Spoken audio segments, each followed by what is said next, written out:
J'ai fait mes prévisions et j'ai noté les 5 business rentables pour moi en 2025. Donc le premier, évidemment, on rentre dans le dur, ça va être l'e-commerce et la vente en ligne. Donc ça reste quand même très généraliste. Mais j'ai creusé un petit peu plus parce que l'e-commerce, évidemment, c'est très large. Moi, j'ai regardé, il y a 3 opportunités dans ce marché-là. C'est Amazon FBA. On a fait d'ailleurs une vidéo sur cette chaîne pour vous montrer comment vendre sur Amazon FBA. Donc je vous invite à aller la regarder. Le dropshipping, alors pas le dropshipping comme on le connaît, c'est-à-dire de prendre des produits de mauvaise qualité, des importer en France, mais juste dans le concept du dropshipping, c'est-à-dire ne pas avoir de stock et d'essayer d'aller chercher de la vente. Parce que le problème qu'il y a en France, c'est qu'on n'aime pas forcément vendre. Et du coup, comme on n'aime pas forcément vendre, c'est pour ça qu'on a de très mauvais dropshippers, parce qu'il y a des gens qui préfèrent avoir du stock. Et du coup, comme ils savent pas vendre, ils se retrouvent avec un stock énorme sur le dos. Donc là, avec le dropshipping, vous n'avez pas besoin de stock. Vous pouvez trouver des produits de bonne qualité, que ce soit pas forcément en Asie, mais ça peut être ailleurs, au Portugal par exemple. Et du coup, ensuite, de mettre ça de créer une boutique en ligne et d'essayer d'aller vendre ce produit. J'ai fait aussi une vidéo sur comment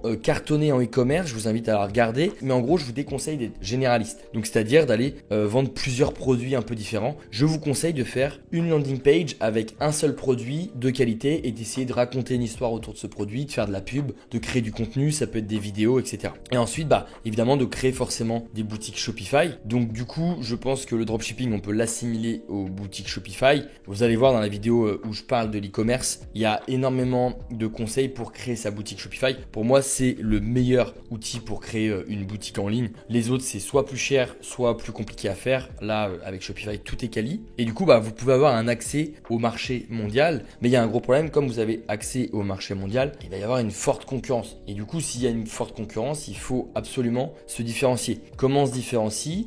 On va pas faire comme Amazon, c'est-à-dire à mettre plein de produits sur notre site parce qu'on pourra jamais rivaliser avec Amazon. Eh bien, on va essayer de créer un branding autour d'un seul produit. On va essayer de raconter des histoires, mettre en avant son produit dans des formats un peu différents qu'on peut voir chez des concurrents, faire de la pub, toucher une cible différente. Si par exemple vos concurrents touchent une cible d'adultes de 50 ans, peut-être aller chercher des jeunes, etc., etc. Il y a plusieurs manières évidemment de se différencier. D'ailleurs, j'en viens au point numéro 2. Donc le business pour moi le plus rentable, en tout cas en 2025, ça va être d'être freelance dans l'IA. Freelance, on voit que c'est en train d'exploser. Moi, d'ailleurs, j'ai un programme qui accompagne les salariés à devenir freelance et je me rends bien compte que les freelances qui cartonnent le plus, c'est des freelances qui se dirigent vers l'IA. Pourquoi? Parce qu'il y a encore énormément de demandes, il n'y a pas encore beaucoup de concurrence et d'un point de vue freelancing, j'ai remarqué que c'était souvent des freelances qui étaient focus dans tout ce qui est automatisation. Donc par exemple avec Make, avec Airtable, avec Zapier, etc. Et l'idée c'est de prendre des marchés qui sont exclusivement évidemment soit sur le digital ou alors des marchés qui sont exclusivement au format papier encore en 2025 et du coup d'essayer de trouver des automatisations pour faire gagner un maximum de temps à vos clients et d'essayer d'automatiser par exemple des factures, d'automatiser de la prospection, etc. Et du coup si vous faites ça, vous pouvez gagner beaucoup d'argent en freelance. Ensuite il y a évidemment les freelances qui sont focus toujours dans l'intelligence artificielle mais spécialisée dans le e-commerce. Pourquoi? Au niveau de l'automatisation des ventes, l'automatisation de l'emailing, c'est-à-dire quand quelqu'un ajoute un produit au panier, il faut que cette personne-là soit relancée par mail. Et du coup, c'est pour ça que j'ai mis qu'il y a énormément de freelances qui cartonnent parce qu'ils vont aider des sites e-commerce avec l'intelligence artificielle à vendre plus, à vendre mieux, etc., etc. Et ensuite, j'ai remarqué aussi que les freelances dans la santé et le bien-être, ça cartonnait. Pourquoi? Parce que on aura toujours des problèmes de santé, il y aura toujours besoin d'améliorer les outils et même aider les médecins, etc. ou les aides-soignants. Et du coup, si on arrive à créer des solutions, toujours en freelance, mais dans l'intelligence artificielle pour les secteurs santé et bien-être, je peux vous assurer que vous pouvez gagner beaucoup d'argent. Pourquoi? Parce que c'est évidemment des marchés qui sont pas encore saturés. C'est des marchés où il y a beaucoup d'argent. L'État investit énormément d'argent dans la santé et le bien-être. Et du coup, c'est des marchés aussi où il y a énormément de besoins. Pourquoi? Parce que ces gens-là, ils n'y connaissent rien à tout ce qui est digitalisation, automatisation, intelligence artificielle, etc. Et ensuite, j'ai trouvé qu'il y avait la création de contenu en ligne, évidemment, qui est en train d'exploser. Le problème, j'ai envie de vous dire, c'est qu'il y a énormément de concurrence. Mais je pars du principe que chaque être humain est différent. Donc, si vous racontez vos propres histoires, si vous êtes vraiment authentique et si vous vous focalisez sur un seul marché, une niche, je peux vous assurer que ça va marcher. Donc du coup, j'ai mis qu'il y avait 3 types de contenu en ligne qui fonctionnait le mieux pour moi, en tout cas d'en vivre rapidement, c'est le blog. Le blog, pourquoi? Parce que vous pouvez faire de la publicité, donc ça c'est évidemment quand il y a beaucoup de clics et de gens qui viennent lire vos blogs. Mais par contre, il y a un business qui est ultra rentable et moi je l'ai déjà fait, c'est de l'affiliation. En gros, vous faites des articles de blog, vous essayez de bien référencer vos articles et dans les articles, vous allez mettre un lien affilié. Au lieu d'être entrepreneur, c'est-à-dire au lieu de créer un nouveau business ou un nouveau service, vous allez prendre des services qui existent déjà et vous allez demander à l'entreprise qui propose ce service de vous faire un lien affilié. Et en gros, dès que les gens passent par vos blogs, ils vont cliquer sur votre lien affilié et dès que les gens achètent sur le site en question, vous allez toucher des commissions. Donc des fois, vous pouvez très bien commencer par 50, 100 euros de commission tous les jours et ça, je peux vous assurer que vous pouvez ensuite investir un peu plus dans votre blog pour créer de nouveaux articles, etc. et faire grossir votre blogging. Ensuite, j'ai mis YouTube. Évidemment, pareil, YouTube, au niveau des revenus passifs avec la publicité, on le sait tous, ça met un peu de temps. YouTube, c'est pas comme TikTok ou comme Instagram où on peut percer très rapidement. Donc du coup, ça va demander forcément un peu plus de compétences techniques, donc peut-être aussi moins de concurrence. Mais par contre, c'est toujours le même principe. Vous pouvez aussi faire de l'affiliation, c'est-à-dire trouver une niche, trouver des entreprises sur cette niche, aller chercher des liens affiliés. Et pareil, vous faites des vidéos sur des thématiques et quand les gens passent dans vos liens affiliés, vous touchez des commissions. Donc c'est comme ça que vous allez pouvoir commencer à rémunérer vos vidéos. Et ensuite, c'est un peu le même principe. On est un peu entre le blogging et YouTube. C'est le podcasting. Moi, j'ai un podcast. Je l'ai monétisé très rapidement. Pourquoi? Parce que même si vous avez que 1000 écoutes par mois, il y a des entreprises qui sont capables de payer ça. En gros, l'idée, c'est vraiment que tout le monde s'y retrouve. Vous êtes content parce que vous parlez dans un micro et c'est votre passion. Et derrière, s'il y a une entreprise qui vous paye 500 ou juste 1000 euros par mois, ça vous fait toujours de l'argent qui rentre. Et au moins, cet argent-là, vous pouvez le réinvestir, créer encore plus de contenu pour le faire grossir. Et très rapidement, vous pouvez vivre de la création de contenu en ligne. Ensuite, j'ai marqué service de coaching en ligne. Pourquoi? Parce que en fait, tout ça, c'est des business que moi j'ai fait et que je fais encore. Par exemple, le service de coaching en ligne, il y a énormément de besoins. Évidemment, il y a aussi beaucoup de concurrence, on va pas se le cacher, mais il y a aussi beaucoup de mauvaise concurrence. En gros, de très mauvais coachs et des gourous. Et du coup, c'est pour ça que d'ailleurs, quand je vous ai parlé de service de coaching en ligne, vous avez dû vous dire, ok, ça, j'ai pas du tout envie de faire ce truc parce que c'est encore un truc de mytho ou de gourou. Parce qu'on a l'habitude de voir énormément de mythos. Mais c'est quelque chose où en fait, les gens ont envie d'évoluer. Ça, c'est l'être humain. Donc, si par exemple, vous trouvez une cible qui est au point A et qui rêve d'atteindre le point B, et en fait, le rôle de votre coaching, c'est de l'aider à passer du point A au point B. Et ça peut être dans n'importe quel domaine. Si par exemple, vous avez quelqu'un qui veut se mettre au sport, il est au point A, il galère à faire 5 jours de sport dans la semaine, donc si son objectif c'est d'aller au point B, votre job, il va vous payer pour l'aider à passer du point A au point B, c'est-à-dire de passer d'une séance de sport par semaine à 4 séances de sport par semaine. Et du coup, lui donner des conseils, etc. Donc du coup, j'ai mis devenir coach finalement, même si j'aime pas trop le terme. Soit vous vendez vos conseils, soit vous pouvez vendre un accompagnement, soit vous vendez une transformation. Pour moi, celle qui rémunère le mieux, c'est de vendre une transformation. Pourquoi? Parce que vendre ses conseils, comme maintenant avec l'intelligence artificielle, Internet, etc. Des conseils et du contenu, on en a un peu partout et gratuitement. Vendre un accompagnement, déjà, ça marche un peu mieux. Pourquoi? Parce qu'il y a ce côté humain où vous allez suivre la personne. Et les gens ont envie de payer pour être sûr d'avoir des résultats. Et le fait d'avoir un accompagnement, déjà, ça va les rassurer. Et ensuite, il y a vendre une transformation. Pourquoi? Parce que une transformation, en fait, on est au point A et les gens sont prêts à payer beaucoup plus cher pour être sûr d'atteindre le fameux point B. C'est toujours mieux de parler directement de votre prospect, donc de sa transformation, que de parler de vous, c'est-à-dire de votre accompagnement. Donc même d'un point de vue marketing, c'est toujours mieux de mettre en avant une transformation pour votre prospect. Et enfin, j'ai mis les cours en ligne parce que pareil, j'ai aussi des cours et une formation. Alors pareil, ça reste un marché très saturé, mais dites-vous qu'un marché où il y a énormément de concurrence, c'est un marché où il y a de l'argent. La seule problématique que vous allez avoir, c'est évidemment comment on se différencie. Et ça, c'est super simple parce que les 3/4 des gens ne se posent pas du tout la question et n'osent pas se différencier. Ils préfèrent rester dans le moule. Donc du coup, j'ai mis que vous pouvez très bien vendre des formations sur Udemy, Teachable, Patreon, etc. Et ensuite, j'ai marqué pourquoi. Parce que le marché de l'e-learning est en pleine expansion. Les gens ont envie d'apprendre, les gens ont envie d'évoluer, se lancer et devenir de plus en plus indépendants, que ce soit pas forcément que au niveau professionnel, mais aussi au niveau perso, apprendre de nouvelles compétences. Et au niveau de mon conseil, c'est vraiment de proposer un contenu structurant et de haute valeur ajoutée. Moi, j'ai acheté plein de formations pour apprendre. Le problème, c'est que je suis souvent déçu quand je vois que les formations durent 3 heures et que dans les 3 heures, si les formations étaient déjà mieux montées, ça veut dire que en 30 minutes, vous auriez pu choper l'information que vous recherchiez. Alors là, comme il y a 3 heures de cours, du coup, vous vous tapez 3 heures de cours. Donc du coup, essayez de faire une formation beaucoup plus quali que les autres. Pareil, arrêtez de parler des mêmes sujets. Si vous voyez que tous vos concurrents parlent du même sujet, essayez de trouver un angle différent ou d'aller sur des sujets où c'est un peu plus flou pour une certaine cible. Et je peux vous assurer que c'est comme ça que vous allez vous différencier. Mais un peu le même conseil pour l'e-commerce et même tous ces business-là, en fait, plus vous allez vous spécialiser dans un domaine, plus vous aurez de chances de cartonner. Même si vous êtes en train de vous dire si je me spécialise, ça veut dire que je vais me fermer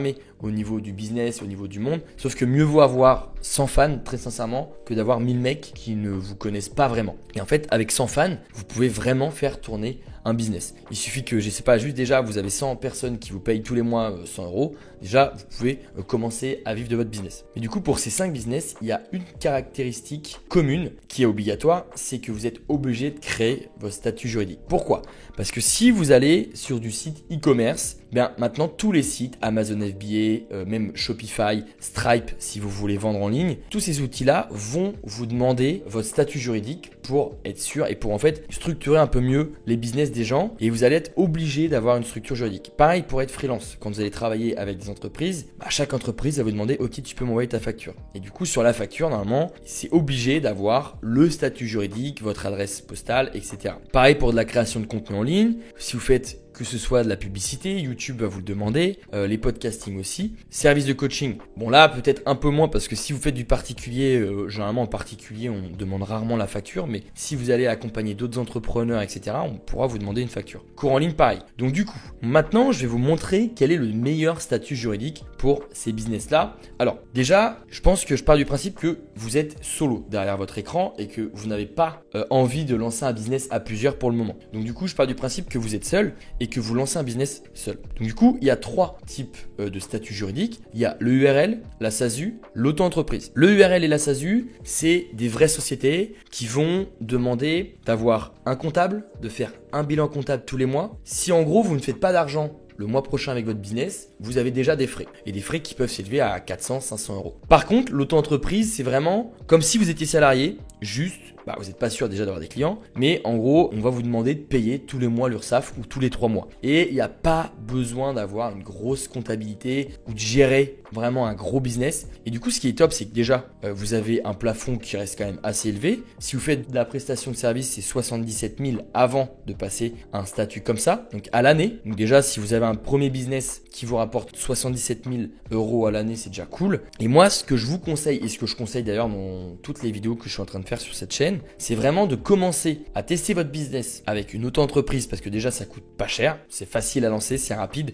Là en quelques semaines vous pouvez avoir vos statuts juridiques et du coup de commencer à vendre en ligne en toute légalité. Que la SASU, le URL, ça va vous demander beaucoup plus de paperasse et quand on lance un business, on n'est pas sûr que ce soit ce business là qu'on va lancer encore dans 2, 3, 4 ans. Et du coup moi je vous conseille pour lancer un business en toute légalité rapidement, c'est de créer votre micro-entreprise. Pour ça, je vais vous montrer maintenant comment créer votre micro-entreprise. Vous avez juste à cliquer sur le lien en description pour suivre exactement les mêmes étapes que moi. On va passer par un service tiers, ça s'appelle Legal Place et qui va nous permettre déjà de payer beaucoup moins d'impôts, qui va nous permettre de créer l'auto-entreprise bien plus rapidement que si vous passez par les sites de l'État et vous êtes sûr au moins de ne pas faire d'erreur et d'être accepté par le greffe. En gros, si vous êtes refusé par le greffe, ça veut dire qu'il faut refaire un dossier et c'est super long. Donc du coup là, avec ce service-là, vous êtes sûr d'avoir votre micro-entreprise de prête d'ici quelques jours. Donc vous allez cliquer sur le lien en description et vous allez arriver sur cette page-là. Donc là, créer votre micro-entreprise ou devenir coursier à vélo. Là, comme on a vu des business où il n'y a pas du tout besoin de devenir coursier à vélo, on va s'intéresser à cette catégorie-là. D'ailleurs, si vous avez besoin de devenir coursier à vélo, on a fait aussi une vidéo sur cette chaîne.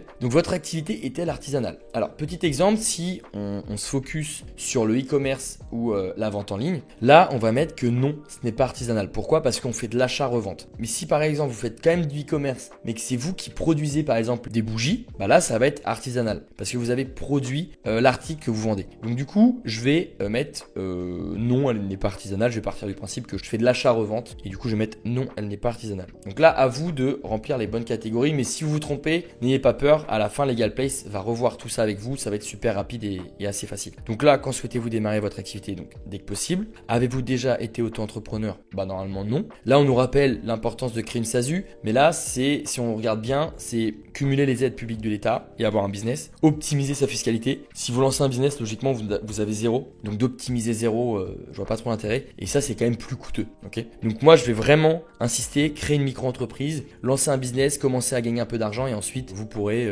vous focus sur l'optimisation fiscale. Créer une micro-entreprise. Là où sera fixé le siège social de la micro-entreprise, tout le monde met à mon adresse perso. C'est une erreur parce que moi, j'ai été amené à déménager 2 fois. C'est-à-dire qu'il faut changer l'adresse 2 fois. C'est payant. Il faut passer par l'INPI. Il faut re-remplir des dossiers. Il faut des justificatifs de tous les côtés. Moi, maintenant, ce que je fais, c'est que je domicilie ma micro-entreprise chez Legal Place et du coup, c'est beaucoup plus simple. En plus de ça, vous allez avoir une adresse prestigieuse. Vous allez avoir cette adresse postale-là et ça veut dire que personne ne pourra connaître votre adresse personnelle. Parce que le problème, si vous mettez votre adresse personnelle, ça veut dire que n'importe qui sur Internet peut trouver votre adresse. Donc, hop, je mets cette adresse-là. Quel est votre domaine d'activité? Donc là, vous pouvez mettre ce que vous voulez. Donc moi, j'avais mis tout à l'heure de l'achat-revente. Quelle est votre identité? Donc moi, c'est déjà pré-rempli parce que je fais des vidéos sur cette chaîne. Donc je vais mettre continuer. Quelles sont vos coordonnées? Donc là, c'est bien vos coordonnées personnelles. Ça, c'est vraiment un titre informatif pour Legal Place. Continuer. Mon adresse email. Continuer. Mon numéro de téléphone. Et continuer. Et là, que recherchez-vous? Si vous avez cliqué sur cette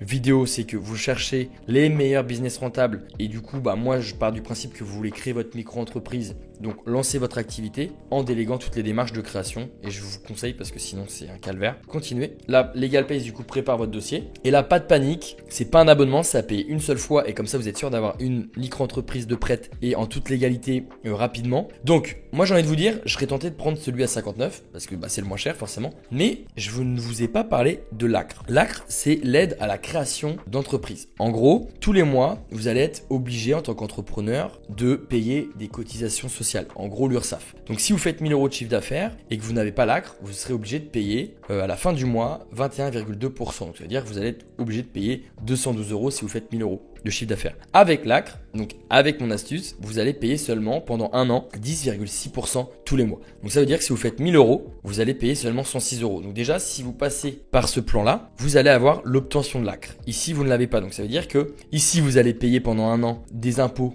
à 22%, que ici, pendant un an, vous allez payer des impôts à 11%. Donc c'est beaucoup mieux. Du coup, en plus de ça, vous allez avoir un traitement express 24 heures. Donc si vous êtes pressé de lancer votre business, c'est top. Et vous avez une assistance juriste illimitée. Donc ça, c'est trop bien. Si vous avez des questions juridiques, vous pouvez les poser en illimité. Choisir ce pack. Là, je vais héberger ma micro-entreprise donc à Paris, chez Legal Place. Comme ça, je fais des économies jusqu'à 1000 € par an d'impôts. Pourquoi? Parce que chaque année, vous avez la CFE à payer. Et la CFE, elle est basée sur votre chiffre d'affaires et la localisation de votre micro-entreprise. Donc du coup, comme Legal Place a la CFE la moins chère de France, peu importe votre chiffre d'affaires, vous paierez beaucoup moins de CFE tous les ans si vous vous hébergez chez Legal Place. Donc pour ça, c'est peut-être 17 € par mois, mais c'est très vite rentabilisé. Ajouter et continuer. Ensuite, vous pouvez ajouter un compte pro directement avec Legal Place. Alors, c'est pas obligatoire. Juste par contre, ce qui est obligatoire, c'est que si vous dépassez 10 000 € de chiffre d'affaires pendant 2 ans, vous êtes obligé d'avoir un compte bancaire personnel, donc pour gérer vos courses, votre loyer, etc. Et un compte bancaire professionnel, donc pour faire rentrer de l'argent et pour les dépenses professionnelles comme mon ordi, mon micro, mes lampes, etc. Donc, soit vous passez par Legal Place, soit vous avez déjà une banque en tête. Et dans ce cas-là,